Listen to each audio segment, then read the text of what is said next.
Happy Friday, everybody. Happy Halloween to everybody. It is Friday Roll Pod Alabama on a bye week, so we are going to kind of jump all over the place today, see kind of where it takes us. I know we're an Alabama podcast, we're Bama247, but we're going to start to the west in Baton Rouge. LSU interim AD is talking right now, and he said, quote, I want our fans to know one thing. The LSU athletic department is not broken. Alex? Oh, man. It sounds like it is. It sounds like a rom-com in which the girl goes through a really rough breakup, and she says, I am strong. I am not broken. Yeah, you are. You've been broken. You're broken. Everything about you is broken. You fired a coach. You've basically begged your AD to quit. Nobody knows who's in charge. Nobody knows how much money you're willing to pay. You've taken one of the best jobs in college football and just shit all over it. To where it's like, who is going to take it? And somebody good will take it, but it's going to be like, this is like Tennessee levels of screwing things up on yourself. And all of this could have been done behind closed doors too. I don't understand it. It's hard to be broken when there's nothing there. So maybe I'll give them credit for they don't have a football coach, they don't have an athletic director, and they don't have a school president. So when you have nothing, the meaning of nothing is nothing. Yeah. Oh, which maybe if I'm talking about the importance of nothing, I can think of one person who can ride on into Baton Rouge and suck up all that power vacuum and turn himself into the czar of the bayou. But they said they're forming a committee. I think I know who could spearhead that committee. I don't even think that birthday boy Nick Saban would want to touch that mess right now. Even though there's, like I said, there's nothing there. I mean, you can build whatever you want. It's just an empty plot of land right now.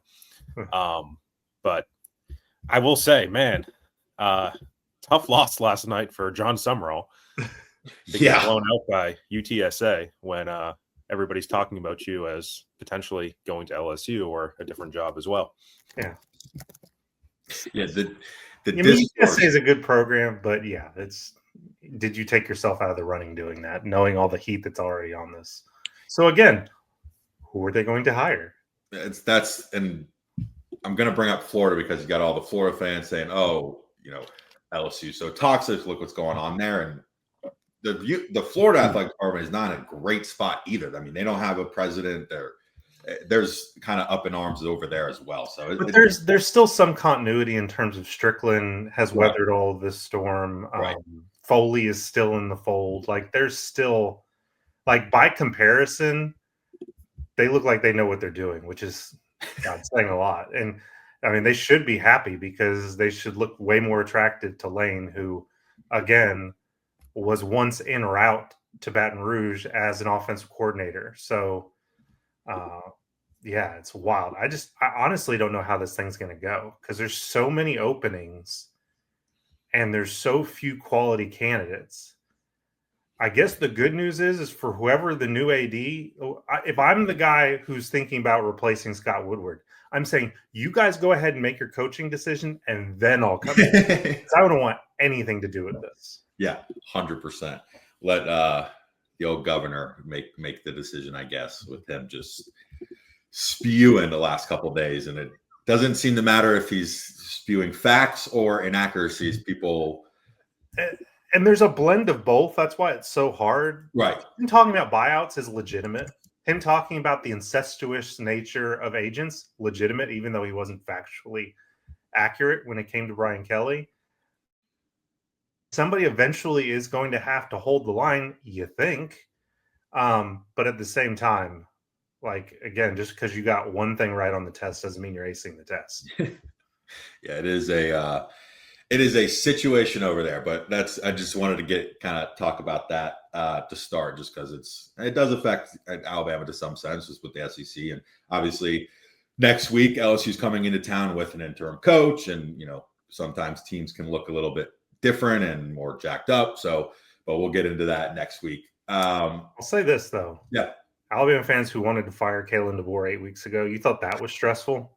a coaching search is 15 times stressful. I saw LSU board post saying they want Kalen DeBoer now. So Yeah. they went for. I mean, the teeter-tottering in this thing is just. If we're going to talk about like Kalen being a sort of weird fit at Alabama, because let's face it, he is there. Oh my God. That's a great point. That is a very, very good I promise you he wouldn't fake an accent. No. That's all I know. Right. No. Hey, Kalen, have you tried crawfish etouffee? I want to see how that goes. Right. Yeah, it's just a different culture. I don't know how many people are fits for that job. No. Like, and I mean, ultimately winning is how you fit in. But go like, Tigers. Yeah. That's a good fit for that job. Yeah. I sound like Cookie Monster. I was just going to say that was a little. It's a fine line there, and Mike is the worst at doing impersonations. Right. Like the worst I've ever met. No, but it's terrible. It is close with Ed. I feel like it's a decent enough coach. Oh, go Tigers. It was funny though, because I'm working on a story about Ty Simpson, and Jason Simpson, his dad, said he remembered because all of his recruitment took place over like Zoom and phone calls, and he said like all the time you could just hear Orgeron's voice booming through, "Hey Ty, go Tigers!" And I was like, "Is it Ty Guz? Is it a play on it at that point? Because it could have been a thing." Right. He probably half the time I don't even know what he's saying. He's just spewing, but he gets people fired up, and he certainly wants to get back in coaching as well. That job. Oh my God! And he won a national championship. Like, let's not forget. Like, I don't say it bothers me, but like you have national championship winning coaches that are on the sideline right now, and Coach O, and I'd say more like the better candidate would be Jimbo Fisher somewhere. Like Jimbo Fisher has a pretty good record. Like even at Texas A&M, it was towards the end it fell apart, but like overall, and you should be given the opportunity to learn from a mistake. And I think Jimbo should get another job. Right. I have a feeling LSU is going to push hard for the guy they thought actually won them the national championship, and that would be Joe Brady. Yeah. Do I believe that Joe Brady alone won the national championship? No, but that season, I've never seen a coordinator make an impact like that, and they love him down there. So you may be looking at and that is you talk about risk. Like Jimbo is a low risk hire. Joe Brady's a high risk hire. Right. And the funny thing is, people in Buffalo aren't exactly high on him right now either, because the Bills, overall have not looked great this year, especially in offense or in defense too. So it's weird, man, how things change. And look, like, I remember 3 years ago this week, we were going down to Baton Rouge and Brian Kelly beat Alabama. And that was like, oh, look at this new coach at LSU who's beating Nick Saban with Jaden Daniels and all that. Like, it was a changing of the guard in the SEC West. You had Penn State in the playoff less than a year ago. James Franklin gone. Things turn so quickly. Shit changes quickly. And whoever's on top right now should be afraid of being in the dumpster in about 6 months. Yeah, which includes Alabama, but includes Ryan Day. They're going to want him fired if he loses another game. Like, it includes Dan Lanning if he loses a game. Like anybody, it's you're on top right now, and a few months later you're gone. So it's a hell of a job to be in, which is why I'll say this: it changes quickly. But in the case of Kelly and Franklin, it's not like this hadn't been a long time coming in the sense of like. It never got better than when he beat Nick Saban in overtime. It didn't. It just kept progressively going downhill. And then you put this huge investment into the program with NIL. You get Nussmeier back, and you basically can't sell that it's going to get better. It's the same thing that happened in Penn State. You come up short in all these big games. You go all in with NIL. You pay $3 million for Jim Knowles to be your defensive coordinator. Jim Knowles is a great coordinator, a really fun guy to talk to. You make all this giant investment, and there is a risk that comes with it, especially when when it's gone progressively downhill. So it's like, the avalanche happens under the surface for a while, and then it all happens all at once. And that's what's wild, is how quickly that breaking point from the arc, it hits there and it's down. There's no slow and steady decline. While we're on the national, 97 career wins for Brian Kelly. Yeah, it's crazy. Future Boston College coach. He won.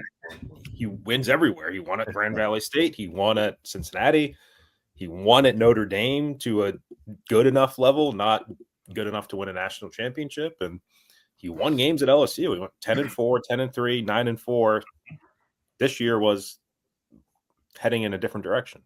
And I'm going to keep saying it. You know who keeps looking pretty good to me is the guy who won 10 games at a place called Mississippi State. I think Dan Mullen. It just continues as this cycle gets weirder and weirder. I think he's going to have a good opportunity. Well, you talk about, I brought up Florida. They'd like to have him now. If they hadn't hired him first, they would hire him second. 100%. While we're on the national men, I know it's up north, but the discourse with the Matt Rule extension, you had like some Nebraska fans pissed. You had some Nebraska fans happy. Penn State fans were, I thought we were getting him. Some Penn State fans were saying, thank God we're not getting him. I'm interested to kind of hear, I know we're getting all the way up north, but like, what are your kind of thoughts on Matt Rule?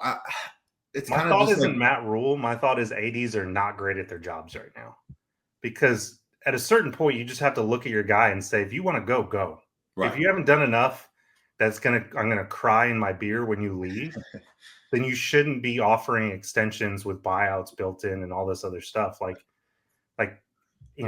everybody cries poor, but they keep making these decisions that make them poor. And I like the Nebraska AD. It's not like he's been there for a long time. He came from Tulane, made some good hires there, but like, it's just, what are you doing? Like, Are you really scared that Rule's going to go? I mean, he's brought energy into the program, but he's not bought a lot of wins. Yeah, this is just kind of curious. It was kind of all over the place. Just wanted to kind of hear your thoughts. Anything else national, I guess, intro? Anything? I mean, it's just kind of been, I'm glad we started with LSU. It's just, I'm just curious what the next domino to fall is. And I think there's one other big job that if things go sideways could get open, and that's USC.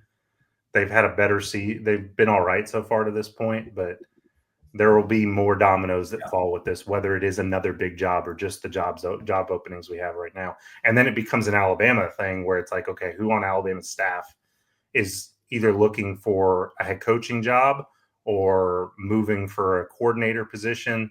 Guys like Mo Linguist, who you just wonder, like, at what point does he say, I either want to be a head coach again or want to make more money as a coordinator?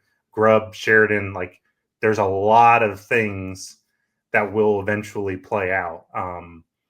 The continuity Alabama enjoyed this past offseason just won't be a thing. And I think it's worth debating who's the more ready candidate between Grubb and Kane Womack. Yeah. Because I think statistically this year, Kane's defense has been pretty good. They're top 25. I don't know if fans always agree on our board. They don't. Right.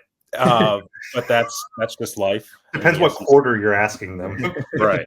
But Kane has been a head coach before, so he has that experience under his belt. He carries himself that way too. Yeah. Right. Oh yeah. He enjoys kind of talking like a head coach and talking about the entire team.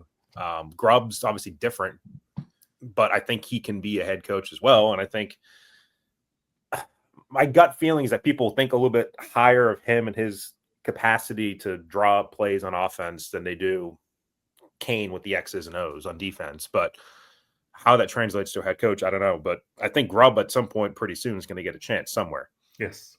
And then you're going to have to figure out. One of those potential dominoes that might fall from current job openings is, does the coach at Washington remain the coach at Washington? Mm-hmm. And does Washington say, we made a mistake not hiring Ryan Grubb the first time, because there are people in the Malmore Athletic Facility who don't understand why they didn't do that a year and a half ago, whatever it was. So, it's an interesting thing, because I do think Mike's right. There's going to be people drawn to the play calling and what you can produce offensively, but then there's going to be the, like, how do you carry yourself, have that experience? Both of them could be head coaches. I don't know. Right. I really don't know. Yeah, I think Grubb is more likely to be called the best offensive coordinator in America than Kane would be to be called the best defensive coordinator in America. But Kane, I think, could be the better head coaching candidate because of his experience and sort of his the leadership qualities that he's shown. So interesting debate. But you're right, both of them could, as these jobs. I don't think either one of them is going to be in on obviously LSU or Florida or anything like that, or even Penn State. But as the trickle down happens and those jobs get filled, what jobs come open that could be interesting. Immediately kind of, I guess Arkansas comes to mind. Is like you talking about kind of like the step down from those big right. three, I think Kane would jump at the opportunity for Arkansas. He's from there. But I think Arkansas would have to kind of get through its list first and strike out. If Summerall leaves Tulane, that's become a good job. Right. People associate Grubb with the West Coast. I don't know why. Again, he's kind of like Kalen, that he spent a few years out there, but he's really a Midwestern guy. Mm-hmm. So like a job like Oregon State, I've seen his name pop up on some of those lists, but like, I understand the connection. I don't understand taking that job though. Right. Yeah. I mean, there'll be in the new Pac-12 next year. Yeah. It's tough. That's tough. Yeah. I think you can probably hold out for a better job than that if you're Grubb. Yeah. It's tough because I won't say who the coach was, but these coaches, they think about it all the time. Don't let them lie to you. And they all want to be head coaches if they've been one or they've not been one before. And there was a coach at Alabama who really wanted to be a head coach again. I remember talking to him saying, I just got to be smart about it and take a job that puts me up for success. And 3 months later, he wanted to take the Rutgers job. And I was like, what the hell are you doing? You have to take a job where you can win. Yeah. And unless your name is Greg Schiano, you're not going to win at Rutgers. So, and I think with Grubb, I wonder, name like Tony Soprano or something. You could have some. Yeah, I think I think Grubb probably going to the NFL for 1 year and being one and done probably sent a little bit of a message that hey, you got to pick wisely. Not that he made a bad decision going to the NFL because you do it if you can, but I do think it'll probably give him a little bit of pause about just jumping at any job that comes open. For the record, Rutgers is currently being coached by Greg Schiano, and they're 1-4 in the Big Ten. Yeah, so they just got pissed. But I don't think anyone could even have hope at Rutgers other than Schiano. Right? There's like that odd every 3 years where they're kind of good. Like what was a few years ago where we were talking about them as like a sneaky playoff team and what they beat like Michigan or something like that. I can't remember what happened. Mm-hmm. But yeah, I mean. Yeah, some of those jobs are tough. Like, look at Bill O'Brien at Boston College. They're terrible this year. 1-7. They're 0-5 in the ACC. I don't think they're going to win another game. I don't know how much longer he lasts there, but good coordinator. Brian Kelly to BC. Right. I mean, Bill O'Brien's a good coordinator. People can say what they want. Like, he had a top 5 offense at Alabama. Yeah. Head coach at Penn State and the Houston Texans, like he's not a slappy. Right. It's just it's tough to win in some of those jobs. So if you are a Grubb or Kane, what's the sense in taking one of those if you have no chance of success? I mean, look at Boston College. Jeff Hafley left to go become a coordinator for the Packers. So, yeah, you have to choose wisely. But I do think there's jobs that will come open, and those should be 2 candidates on people's list.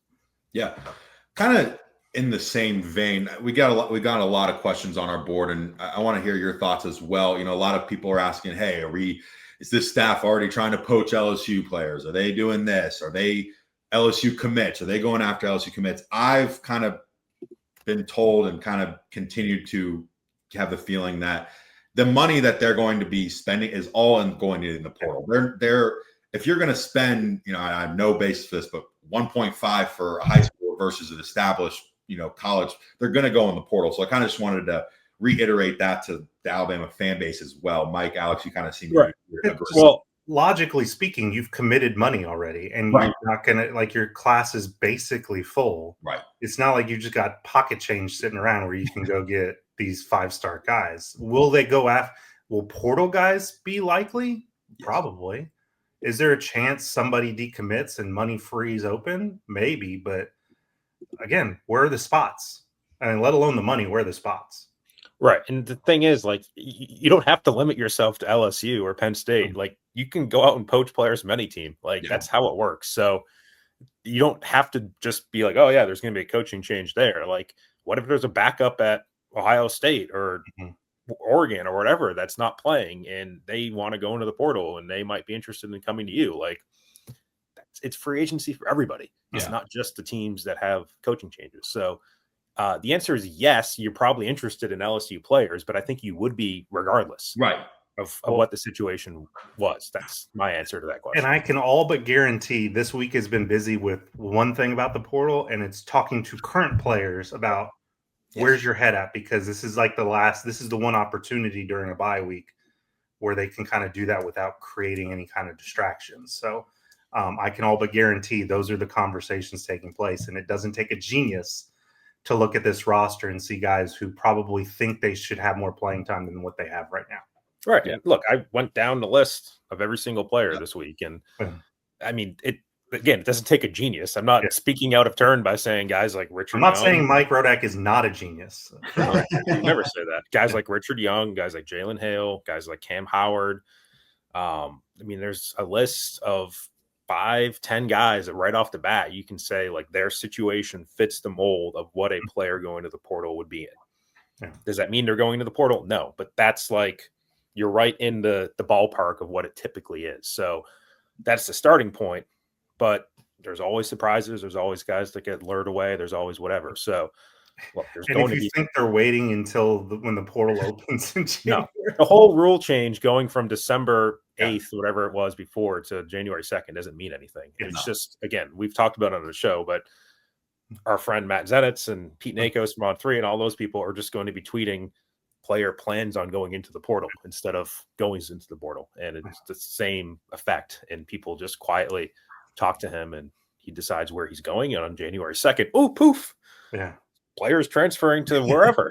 I don't know where that came from. Yeah. It's like NFL free agency at 4:00 on the day that you have Adam Schefter with all these pre-scheduled tweets on this guy agrees to a $77.6 million contract. Yeah, that just came out of the blue. They didn't build that graphic in 3 seconds. They had it ready to go. So that's how it's going to work. So, I mean, I don't know if it's much of a change. Yeah, 100%. I kind of just like people are like, it's almost like some of these fans think like Whit Weeks is going to be in the locker room, in the Alabama locker room next year. It's like that's not possible. Number one, keep in mind players can't be on two teams in the same season. Right. I just kind of the portal trade deadline deal. Right. Well, they're cut. You never know these days. Maybe. There's a lawsuit.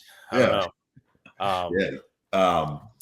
Flipping to a little bit of Alabama. I know we kind of went national, but I enjoyed that one. I think our viewers will too. Alabama, again, on a bye week, using this bye week to get healthy on the offensive side of the ball. Alabama against South Carolina.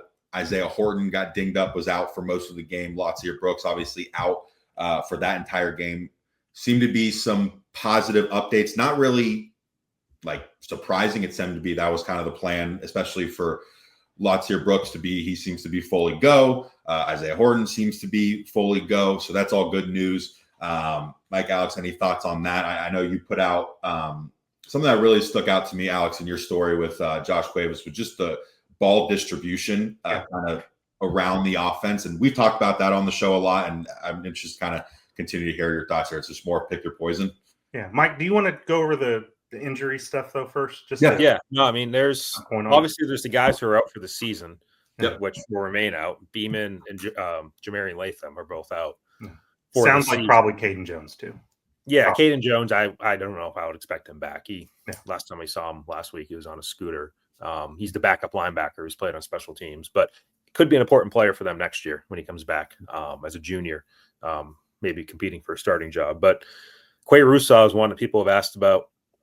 Kalen was asked about him this week and basically said he's not there yet, but he's making good progress, as Kalen likes to say, and maybe a little bit ahead of schedule. And that's one where I personally wouldn't expect him back before Auburn. Like, I feel like Oklahoma would be early. I don't think you're playing him. There's a little glimmer of hope for Oklahoma, but the thing I come back to is why. Right. Because Yanze Pierre is playing well. And if you can, like, you don't want to think this way, but if you can afford a loss, you can sort of work your way through it. And I think that relates to Auburn too. If Auburn's just a dumpster fire, like, why would you risk it? It's sort of like how they managed Jam. Let me tell you about Auburn, fella. What? Let me tell you about Auburn. Oh, I know. That place can be a dumpster fire, and Alabama can walk right into that fire and burn. Unfortunately, what happens down there. But you're right. I think the Eastern Illinois game is kind of like the ULM game back when there were some injuries early in the season. Like, maybe you can suit up a guy for warm-ups and have him get back into rhythm, but I don't think you're playing Quay Rusaw against Eastern Illinois. So use that game as like a bye week and another extra week. And, if you have him back for the Iron Bowl, great.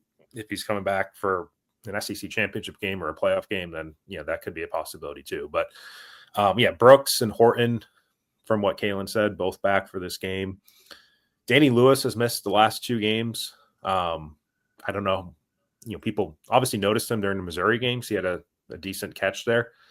He's one of your top 2 tight ends when he's healthy, but I don't know if he'll be back for LSU. He wasn't a boot this week. Who else missed the South Carolina game? That was pretty much it. Oh, Gino Vandermark, was in uniform for that game. I think he was ready to go. I think they just started who they started, and maybe he'll start this game, Gino, the LSU game, but we'll have to see. Other than that, I can't think of anybody that I'm missing. Yeah. But back to the question Brett had about the ball distribution, I do think that's one of the more unique things to this offense is that as much as Jeremy Bernard is catching the football, he's like 58th nationally in receptions. Ryan Williams isn't far behind. 8 guys with double-digit receptions. Ty's doing a very good job of spreading the ball out. And frankly, it would be really bad if he didn't, just because you don't have the running game to support it. Like if you only were going to the ball with 2 people, that would not be good.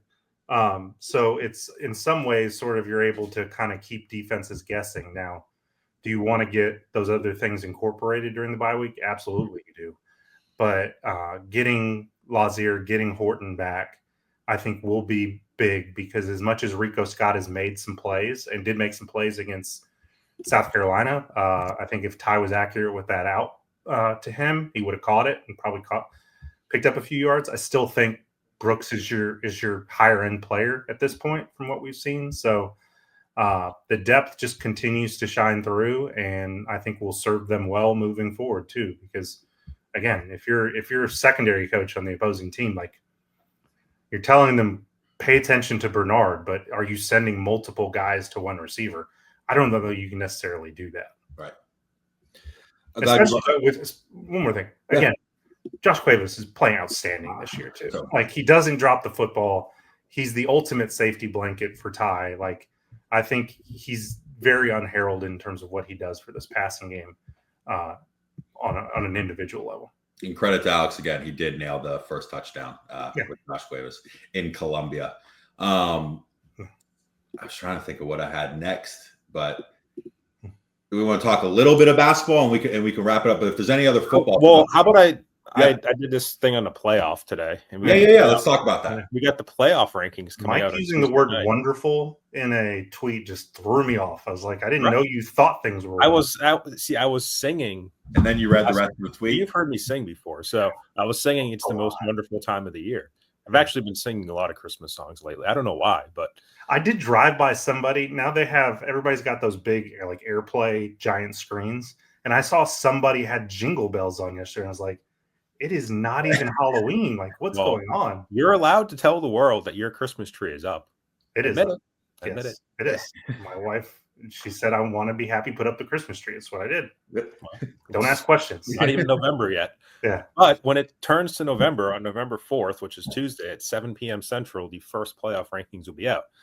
Unless there's some upset with Ohio State or Indiana this weekend. Are they playing? I think they're playing. Ohio State's playing Penn State. So unless there's some weird upset, your top 4 to me is probably what it's been in the polls this past week, which is Ohio State, Indiana, A&M, Alabama. Now, it's possible the committee puts Alabama ahead of A&M. It's an interesting debate, but obviously, as of right now, those 2 teams are scheduled to play each other in Atlanta, so that would be settling by itself. But there's still a lot of possibilities that could play out with the playoff over these final 4 games. We say that it's really 3 games, plus a potential SEC championship game. So I laid out kind of the 6 scenarios, and it's to kind of run through it quickly. Obviously, they win the SEC championship game, they're top 4 seed. You're have a first round bye. You're going and playing one of those bowl games on New Year's Eve or New Year's Day. Now it's still the debate. Are you number 1 overall seed? Does it really matter? The Big Ten champion is probably on track to do that right now, but whatever. It gets really interesting. The possibilities of Alabama losing a game, which, I think is still in a realm of possibility here. When you talk about LSU, maybe less so, but a kind of a weird game. You have an interim coach. You have Oklahoma, which is still a top 20 team and capable. And then you go on the road to Auburn, which you're walking straight into a dumpster fire, and that can be a bad thing for the person walking into the dumpster fire. So, if they do lose a game, it's still very possible, if not likely, that Alabama's going to go to Atlanta because that's only your first SEC loss. And Alabama's SEC schedule has been strong enough this year. They haven't played the terrible teams in the SEC like Kentucky. So they haven't had that bad game on their resume. I crack myself up sometimes, but their SEC schedule is stronger, so they're likely to win a tiebreaker over a Georgia or Ole Miss if there's a multi-team tiebreaker and you haven't played everybody. The head-to-head loss or the head-to-head win by Alabama over Georgia wouldn't come into play, but you're still likely to make Atlanta even with one loss. So then it gets interesting. Like, you win in Atlanta, you're obviously a top 4 seed. You lose in Atlanta, then you're a 3-loss team that lost in a conference title game. Does it seem like, I mean, to cut you off here, but last year at least, maybe, I don't know about the year before, but there was a lot of weight in making that conference game. Like, if that is their 3rd loss, is that going to be reflected the same as if it was 3 regular season losses? It shouldn't. Right. It shouldn't. I think the committee last year showed that they respect teams that made their conference title games. They only dropped Texas one spot. They only dropped Penn State one spot, and they put SMU in the playoff. Yeah. So you would think that Alabama would still make the playoff with 3 losses and host a first-round game? I think you'd probably go on the road for a first-round game. Even with the... Well, I think you'd be somewhere in the 6 to 8, 6 to 9 seed range. Are we talking? Wait. If their second loss comes in an SEC championship, no. This is I'm saying their third. Then yeah. They definitely would go on the road. I was thinking more second. No, I kind of skipped over that one. Yeah, the scenario where you win out in the regular season and you lose the SEC championship. Obviously, you're still in the playoff. You're either hosting a game or maybe you still sneak in as a top 4 seed because that's the new rule this year. Top 4 seeds are not just the conference champions. So you could be an SEC championship game loser that makes the top 4 seed and you're going all the way to playing at New Year's Eve. I don't understand it. But anyway, to get back to the scenario I was talking about, your 3rd loss being in Atlanta. Controversial as hell because there's going to be people who say Alabama doesn't deserve to make the playoff. But if they don't, Greg Sankey is going to raise hell. Greg Burns is going to raise hell. Like, that would be a real thorny thing. And I think at that point you're talking about loss. In Atlanta, they should make the playoff. They should make the playoff. No doubt. I think there's at least a little bit of doubt there. I mean, we'll see. I'll be irate if it happens. All right, yeah. People would be irate. I think it's within the realm of possibility that is given, especially like if it's LSU or Auburn, and that's an unranked team that's bad. You add that on top of Florida State. Yeah, you start looking at resumes in Alabama. Yeah, people are going to make arguments. So again, I think it's probably likely if you lose a game here and then you lose the SEC championship game that you make it. But if you don't, it's going to be all hell. Then you have another interesting scenario where what if the same thing happens last year? You have 2 losses before the SEC championship game. You're a 9-3 team, but you have a win over Georgia, top 5 team on the road. And you have a win over Tennessee. You have a win over Vandy. Theoretically, you have a win over Oklahoma, Missouri. So what are the 2 extra losses then in your mind? Let's say it's Auburn and Oklahoma. Yeah, or Auburn and LSU. You can't lose 2 games to end 2 out of 3 to end the regular season and get in the playoff. So that's a 3-loss team that missed the title game as opposed to a 3-loss team that made the title game and lost it. So in that case, you're saying out. I think out unless they make the SEC championship and win. And that's tough. I mean, I guess it's theoretically possible. You would have a 3-loss Alabama team that lost 2 SEC games that wins a tie. I doubt they get in, but I'm just saying if right they to go to the SEC championship game, and then I guess. And if you win, are you top 4 seed? Yeah, if the 3rd loss is in the regular season, I don't think they get in. If the 3rd loss is in the SEC championship game, I do think they get in. Right, I agree. Generally, I just don't know if it's guaranteed either way. Yeah, So anyway, it's that time of year. It's as much as people hate it, they love to hate it. Right. There's a reason they do an hour-long show every Tuesday for 2 months. People love it. People debate all this shit endlessly, and it's just starting. I mean, it's gonna start this week and continue on for 5 more weeks. And there's a lot of unforeseen twists and turns that are yet to come. Yeah. And here's the unforeseen twist and turn is like what we don't know. What if a bad ACC or a bad Big 10 or a bad Big 12 team wins a conference championship? All right. It's still on the table. All right. No, the Big 12 especially. I mean, yeah, you have a team like BYU that, let's say, runs the table and then loses in the Big 12 championship game. Like and that's the thing. Like, if you're talking about Alabama going on the road for a playoff game, which is the territory you would be in with another regular season loss, I would say, or potentially losing the SEC championship game. I think that's more unlikely. But if you are going on the road, you could be going to Provo, Utah. You could be going to Lubbock, Texas.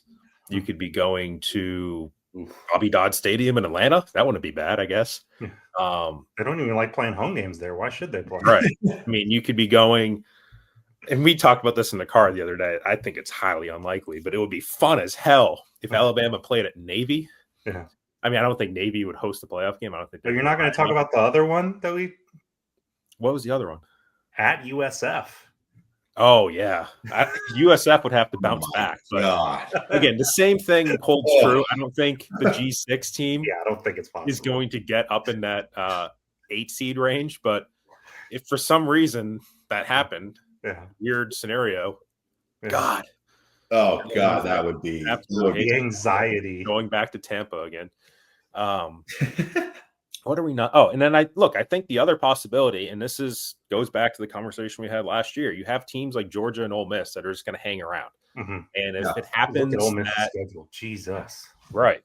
And if it happens that Alabama, even if they lose a game in the regular season, they can still make the SEC championship game over Ole Miss because of the strength of their SEC schedule.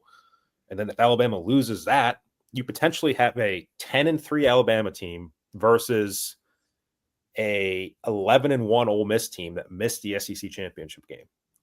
Who does the committee rank higher? Yeah. Does the committee rank Ole Miss higher? Does Alabama have to go on the road to Oxford after losing the SEC championship game when Ole Miss was sitting at home? Does Alabama have to go on the road to Georgia? Is there a scenario where an 11-1 Georgia that lost close at home to Alabama and lost nothing else is ranked higher than Alabama if Alabama screws up again against Auburn, whoever? Yeah, possible.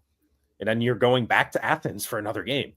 Those are scenarios that are on the table right now. So it's crazy. And I think it all goes back to the idea of what the hell is the point of playing the SEC championship game? People laughed at me a year ago when I said, get rid of it. I think there are going to be teams that don't want to play in it because it's going to be a no-win scenario.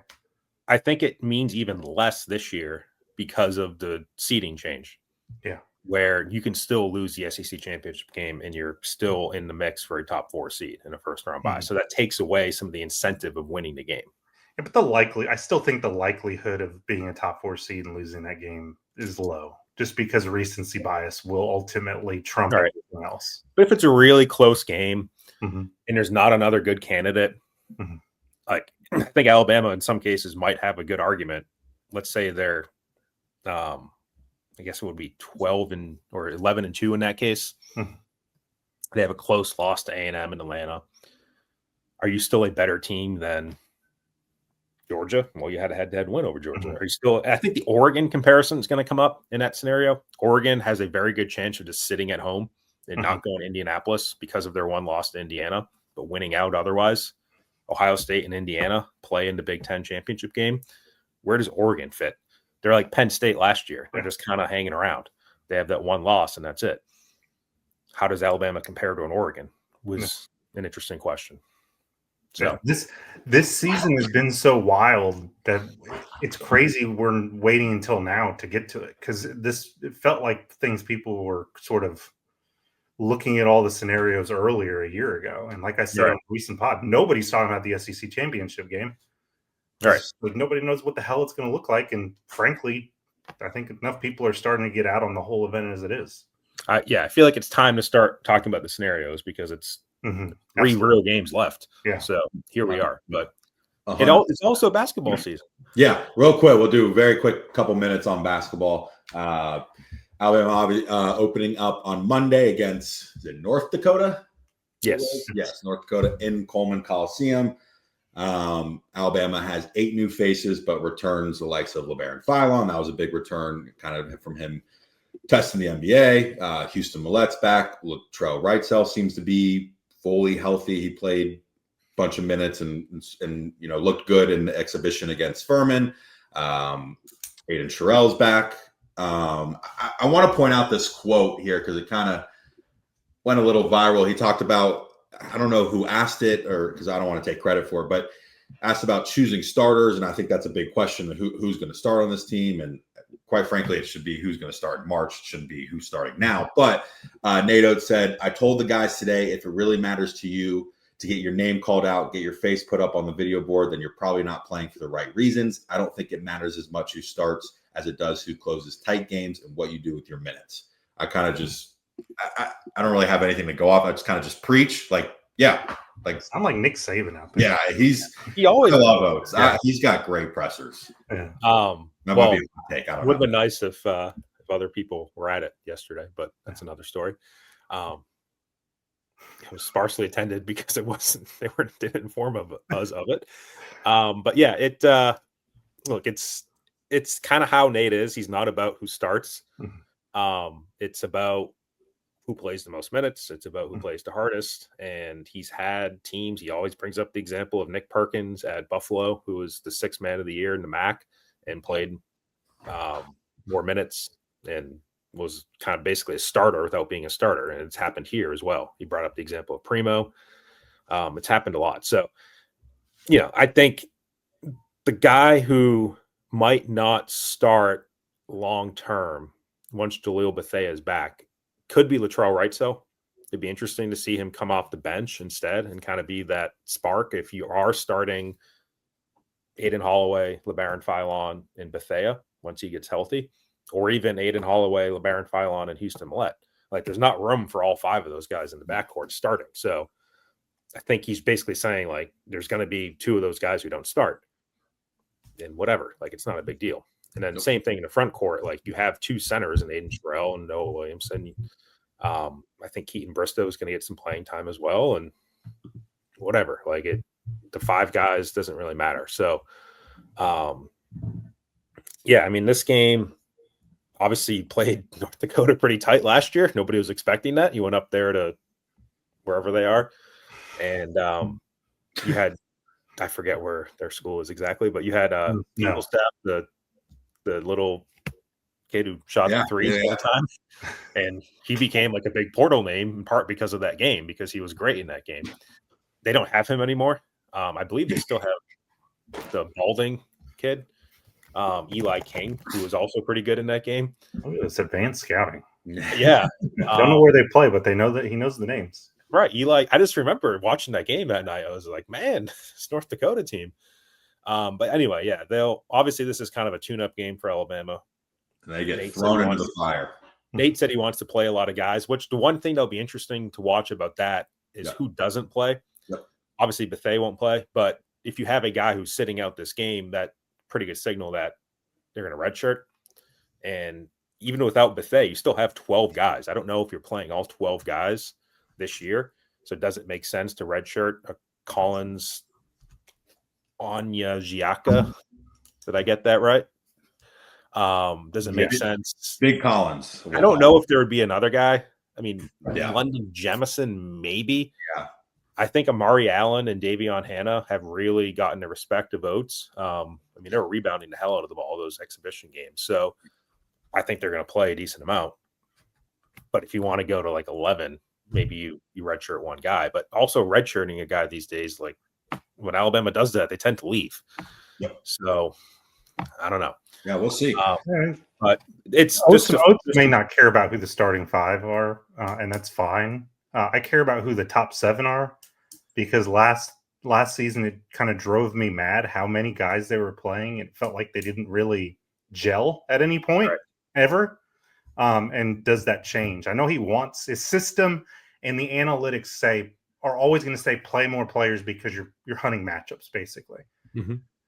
I just don't know if that's how, like, practically speaking, gets them to be the team that can make a run in March, because you do have to have chemistry. Mm-hmm. So will the distribution of minutes be tighter than what it was a year ago? I am curious about that. And, you know, for all the talk about who starts in the backcourt, I think ultimately this team will go as far as, you know, the bigs will take them, because we saw them get exposed against a team with length. Yep. Right. Will And I that, think have they addressed that enough? It would be interesting to see if you have a younger guy like Amari Allen or Davion Hannah that's playing his ass off and playing hard and doing everything Oates wants to do from an effort standpoint. Does that cause an older player who may or may not be giving the same effort to get less playing time? That's always been a storyline with his teams, and we'll have to see what happens there. But yes, the front court is obviously the much bigger concern. Defense is the bigger concern in offense, and we're going to find out a week from tomorrow at 11 a.m. In Madison Square Garden how this team looks when they play St. John's, which is, you know, number 5 in the country. And then Rick Pitino, by the way, has beaten Nate Oates already at Alabama when he was coach of Iona. And those 2 games, he had 2 games in the same year, one in March and one in November against Oates, and shut him down in terms of what Oates wanted to do from the 3-point line and 3-point shooting. That was pretty impressive, obviously, from one of the greatest basketball coaches of all time. You mentioned the St. John game. Oates is kind of a madman, but it seems like everybody's doing it these days. He's got Purdue, Alabama's got Purdue and Illinois and Gonzaga and a couple others before SEC play. So it's another tough off non-con schedule, but seems to work out in the past. Anything else, guys? Loaded bye-week show. Again, happy Friday, happy Halloween, and enjoy the weekend.